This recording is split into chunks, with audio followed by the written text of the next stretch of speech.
Pemirsa, Komisi Pemilihan Umum pastikan surat suara pemilu serentak tahun 2024 tak dapat dipalsukan. Akan ada tanda khusus yang tersembunyi.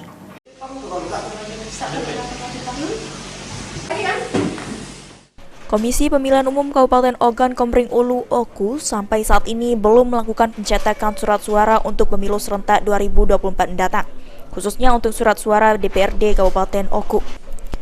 Belum dicetaknya surat suara ini mengingat pihak KPU masih menunggu hasil penelitian dan verifikasi daftar calon sementara atau DCT DPRD OKU, di mana pada tanggal 4 November nanti akan rampung dan diumumkan di publik. Ketua KPU OKU, Naning Wijaya menjelaskan, sebelum dilakukan pencetakan surat suara pihaknya akan memastikan nama dan nomor urut calon legislatif tertulis benar, sehingga tidak ada yang dirugikan. KPU juga memastikan surat suara yang dicetak nantinya tidak dapat dipalsukan karena terdapat tanda khusus, satu diantaranya di bagian logo.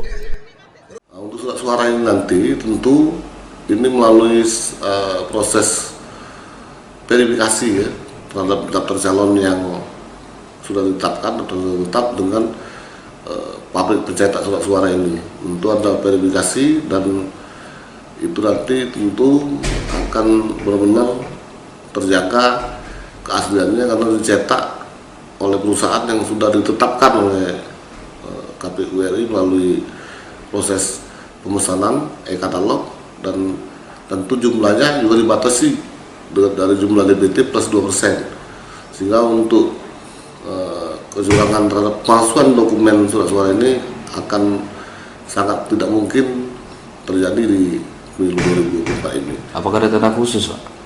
Ada tanda khusus terutama di logo KPU-nya.